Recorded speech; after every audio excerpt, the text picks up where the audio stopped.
Hello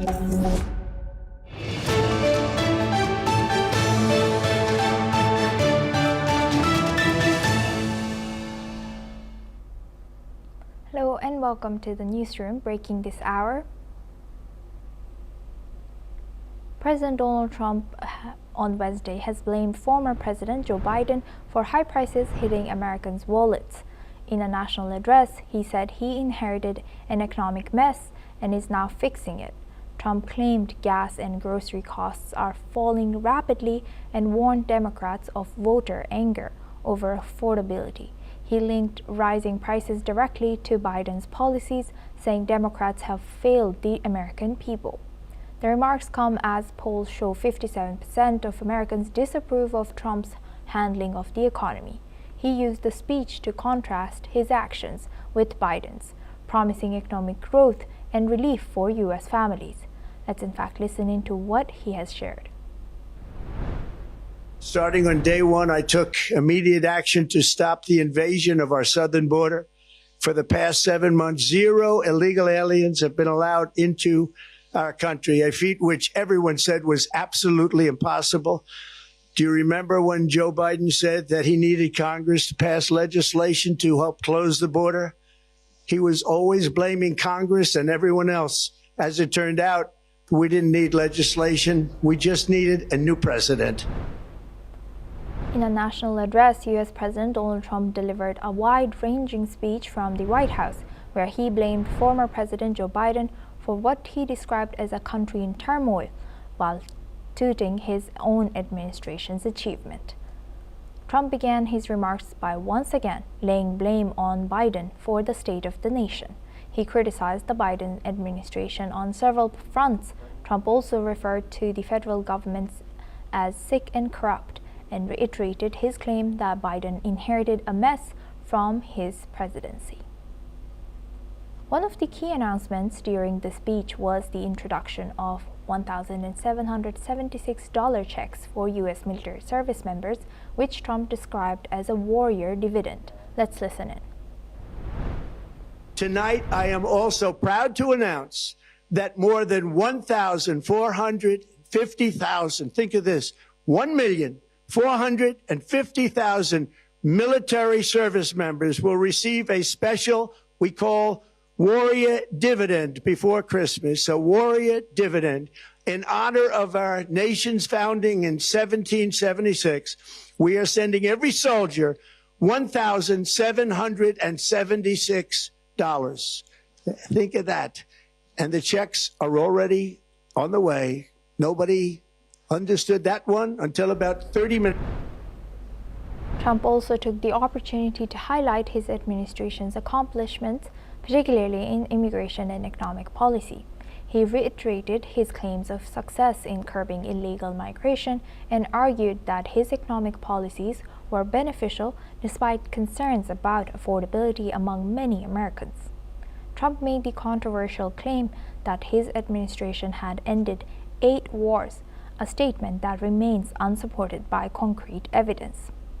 He also repeated his false assertion of $18 trillion in investments during his second term. The president continued to press his agenda on health care once again, calling for direct federal payments to Americans to help purchase health coverage rather than providing funds to insurers. In the later part of the speech, Trump addressed the U.S. Federal Reserve, announcing that he would soon appoint a new chairman who supports significantly lower interest rates. Let's in fact listen into what he has shared. And I'll soon announce our next chairman of the Federal Reserve, someone who believes in lower interest rates by a lot, and mortgage payments will be coming down even further. Early the new year, and you will see this, in the new year, I will announce some of the most aggressive housing reform plans in American.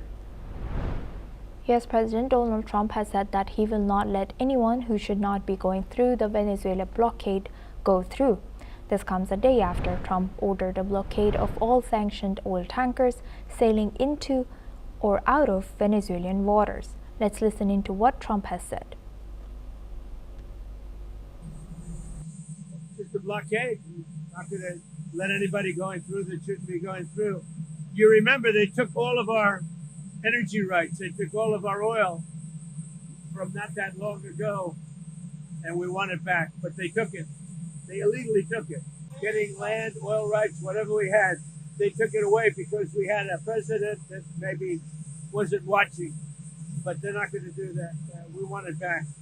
They took our oil rights. We had a lot of oil there. As you know, they threw our companies out, and we want it back.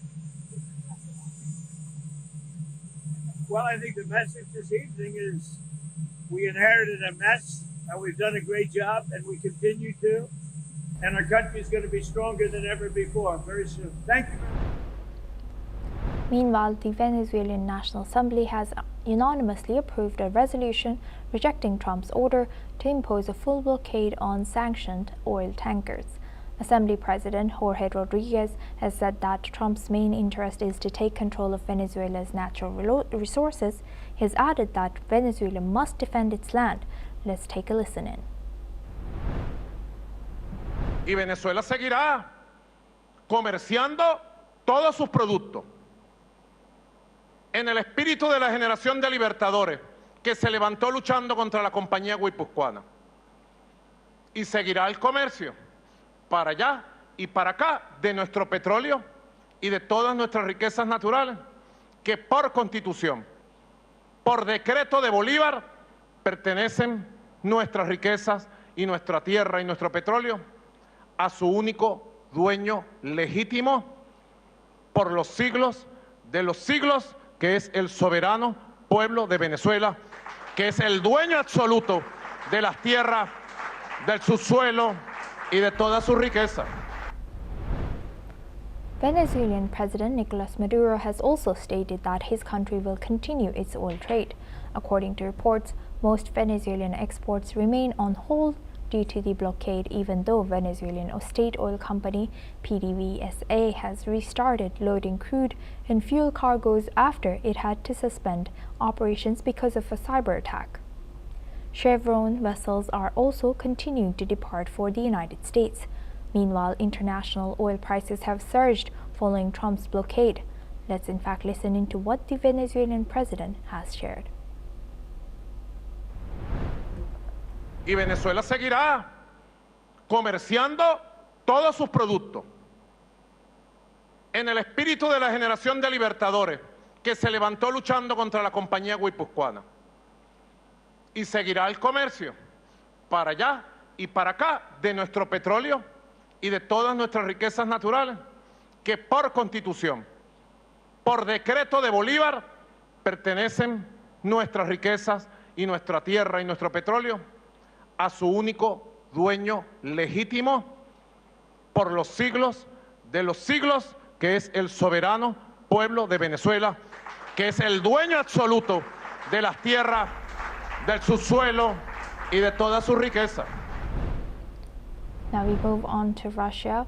Russia has warned the United States against taking what it calls a dangerous course on Venezuela. Moscow's foreign ministry has said it hopes the Trump administration will not make a fatal mistake, while the Kremlin says it is closely monitoring the situation in Venezuela, calling it potentially dangerous and urging all countries to exercise restraint. Moscow has emphasized that Venezuela remains a key ally and partner of Russia. The warning comes as Washington steps up pressure on Venezuela, raising concerns about international navigation and regional stability. Russia said any U.S. move could have unpredictable consequences for the entire Western Hemisphere. The Kremlin has added it expects President Donald Trump's administration to act with what it called a rational and pragmatic approach, as tensions over Venezuela continue to build. This comes as the U.S. President Donald Trump has said that he will not let anyone who should not be going through the Venezuela blockade go through. Essential oil sailing into and out of Venezuelan waters. Venezuelan President Nicolas Maduro has also stated that his country will continue its oil trade. China has also voiced strong diplomatic support for Venezuela following a total and complete naval blockade of sanctioned oil tankers ordered by U.S. President Donald Trump, while Beijing also condemned the move as unilateral bullying. Let's listen into what Chinese Foreign Ministry spokesperson has shared. 反对一切单边霸凌行径，支持各国捍卫自身主权和民族尊严。委内瑞拉有权利自主发展同其他国家的互利合作，相信国际社会理解和支持委内瑞拉维护自身正当权益的立场。中方支持委方关于召开联合国安理会紧急会议的要求。 Ukrainian President Volodymyr Zelensky has said that Ukrainian and US delegations will hold new talks on the 19th and the 20th of December in the United States aimed at ending the Russian and Ukrainian war. Zelensky has told the media that the Ukrainian team is already on its way to the United States. Zelensky has reiterated Russia's position on Donbas, stating that it wants to seize the whole region. He has repeatedly said that Ukraine is not prepared to give up its territory. Meanwhile, EU Chief Ursula von der Leyen has said that summit talks today in Brussels on the topic of Russian frozen assets will continue as long as necessary to reach a deal on financing Ukraine for the next 2 years. She has emphasized that leaders will not leave the summit until a solution is reached. Latvia's Prime Minister Evika Silina has added that it is crucial to show decisiveness regarding support for Ukraine as EU leaders gather for negotiations on using frozen Russian assets to aid Kyiv. Meanwhile, French President Emmanuel Macron has expressed his confidence in finding a common solution to fund Ukraine using Russian frozen assets. German Chancellor Friedrich Merz has also said that there was a way forward to come to an agreement on the use of Russian assets. Let's listen in. Ich kenne meine Position. Ich möchte, dass wir die eingefrorenen russischen Vermögenswerte dafür nutzen. Ich sehe keine bessere Option als genau die. Mein Eindruck ist, dass wir zu einem Ergebnis kommen können. Ich verstehe die Bedenken, die es bei einigen Mitgliedstaaten gibt, vor allen Dingen bei der belgischen Regierung. Aber ich hoffe, dass wir sie gemeinsam ausräumen können und dass wir uns auch gemeinsam auf einen Weg begeben können, aus dieser Europäischen Union ein Zeichen der Stärke und der Entschlossenheit gegenüber Russland zu zeigen. Und wie notwendig das ist, zeigen ja auch die Reaktionen des russischen Präsidenten in den letzten Stunden. Now we move on to our next news. As European leaders arrive in Brussels for key talks on funding Ukraine, Poland is pushing a stark warning with a clear message, which is to act now or pay much heavier price later. With the war dragging into its 4th year soon, Polish leaders say Europe faces a direct choice: invest in Ukraine's defense today or risk wider bloodshed across the continent tomorrow. The summit is focusing on whether frozen Russian assets should be used to support Kyiv, a move seen by Poland as both necessary and urgent. While some countries remain cautious, Poland is urging Europe to show unity, take responsibility, and prove it can defend peace before the cost becomes far higher. Let's listen into what the Polish Prime Minister has shared. Now we have a simple choice: either money today or blood tomorrow. And I am not talking about Ukraine only, I am talking about Europe. And this is our decision to make, and only ours. I think all European leaders have to finally rise to this occasion. French President Emmanuel Macron has said Europe will present a unified position at this week's EU summit on financing Ukraine's war effort. EU leaders are expected to discuss using frozen Russian assets and providing Ukraine with financial support for its ongoing resistance. The discussions will focus on technical solutions, including loans, while ensuring solidarity among member states. Macron has emphasized that collective decision-making is essential to respect all countries' views. Let's listen in. Options qui ont été mises sur la table par la Commission européenne et des discussions importantes qui ont été engagées pour utiliser ces actifs gelés russes. Je veux ici dire qu'on doit rassembler tout le monde. On trouvera une position qui permettra de décider. Et c'est pour moi l'objectif de ce Conseil. On doit donner de la visibilité à l'Ukraine, on doit permettre de continuer de mener l'effort de résistance et nous devons être là en soutien pour construire une paix juste et durable. En Européens, nous avons sécurisé l'immobilisation de ces actifs gelés. C'est une très bonne chose, ça s'est fait.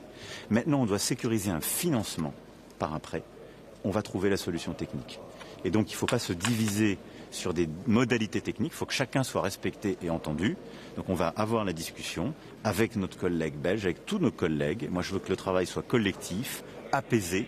Mais je suis confiant sur le fait qu'on va trouver une solution parce que les Européens sont unis dans cette volonté. The summit comes amid tensions with Russia. President Vladimir Putin has condemned European plans as piracy and property theft, while Russian officials have warned they may seize remaining Western assets in retaliation. Russia's central bank also threatened legal action to recover both the value of frozen Russian assets and alleged lost profits.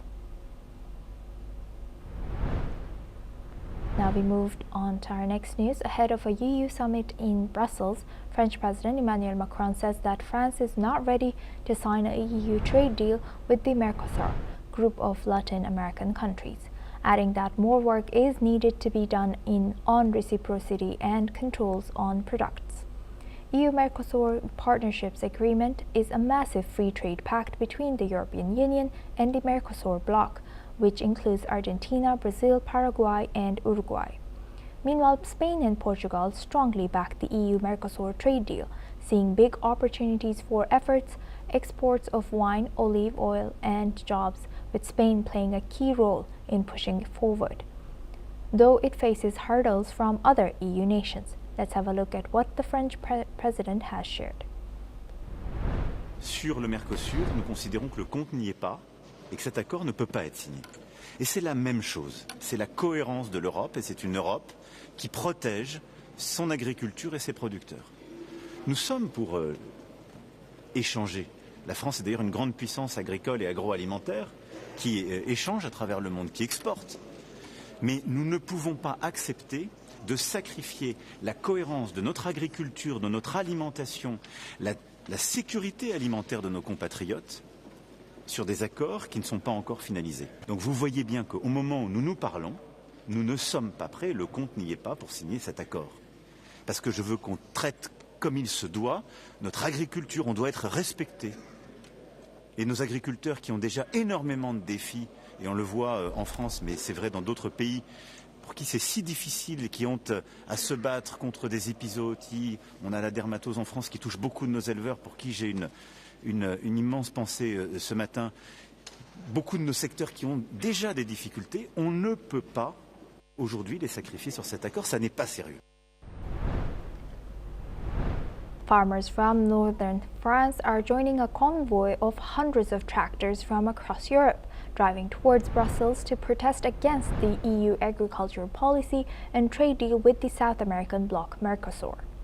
The protest targets in particular the proposed free trade agreement with the Mercosur bloc, which farmers say threatens their livelihoods, as the deal will see them undercut by a flow of cheaper goods from agricultural giant Brazil and its neighbors. Let's listen into what some of the farmers have shared. Nous embête. On va parler du Mercosur, même si on est inquiet sur la finalité de ça, mais après il y a des taxes qui s'ajoutent par rapport aux engrais. Et il y a aussi la concurrence déloyale qui aujourd'hui ampute notre revenu à nous, agriculteurs français. Donc nous, au sein des GIA, on sent aujourd'hui qu'il n'y a plus grand chose qui va en agriculture. Les gens en ont ras-le-bol des normes, des contraintes.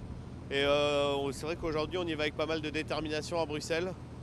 Et on veut être entendu surtout par les dirigeants européens qui aujourd'hui apparemment nous écoutent plus du tout et ça nous embête fortement.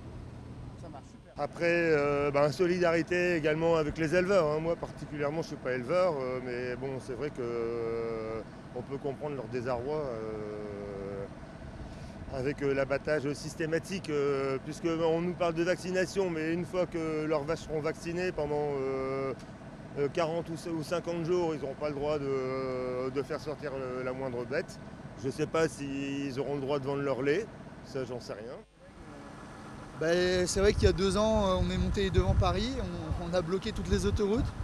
On pensait avoir été entendu, mais finalement pas du tout. Certains se découragent, d'autres s'énervent.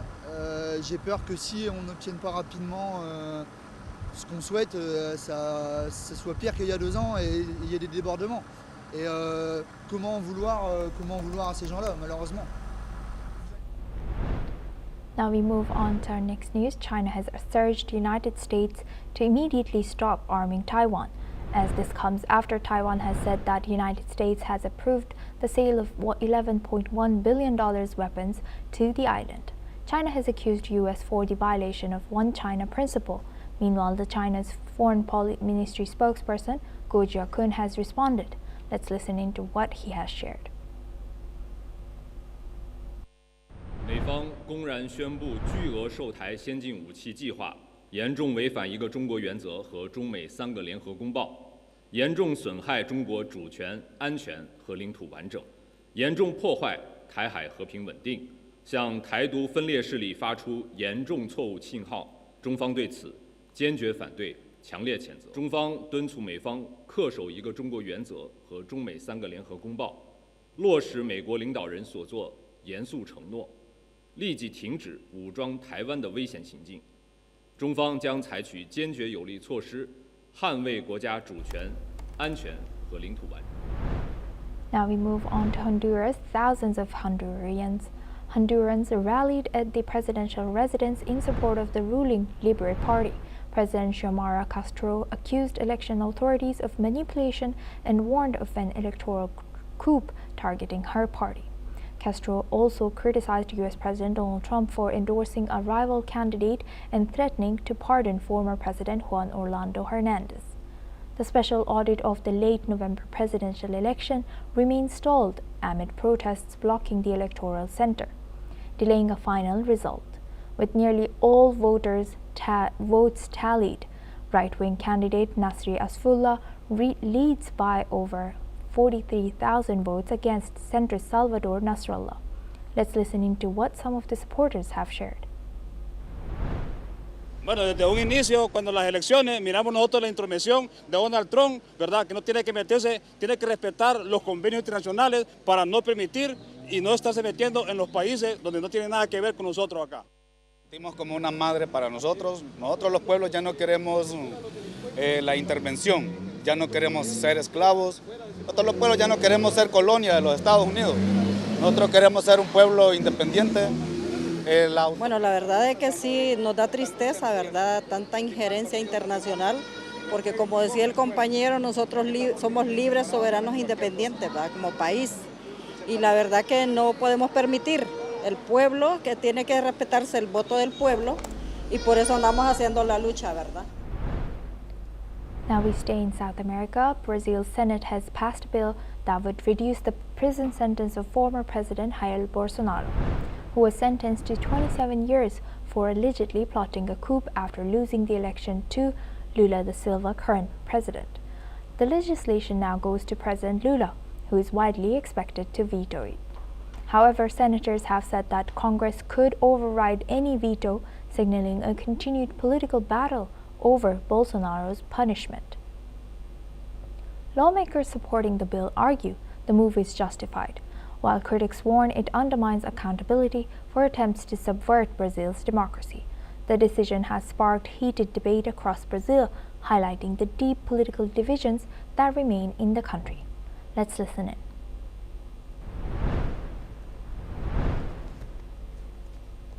Foram condenados até 17 anos de prisão, vão ter a possibilidade de um novo sistema de progressão de pena. Então, assim que for sancionado o projeto de lei, esperamos que seja brevemente, essas pessoas poderão peticionar para terem a sua liberdade ou até a sua prisão domiciliar, mas sairão do cárcere e vão se reencontrar com suas famílias.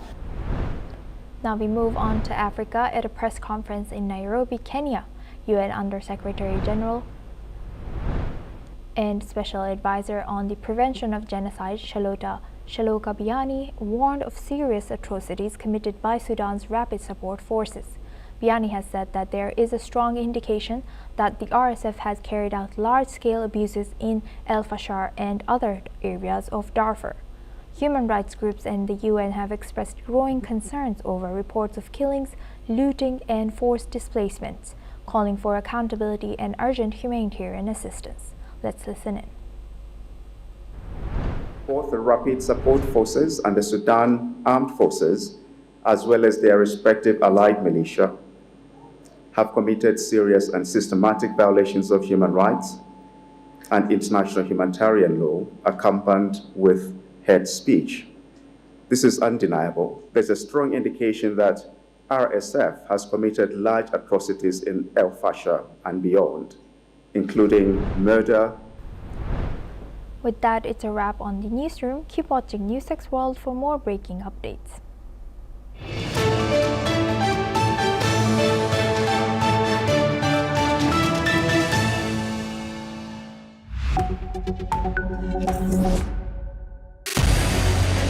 What we can do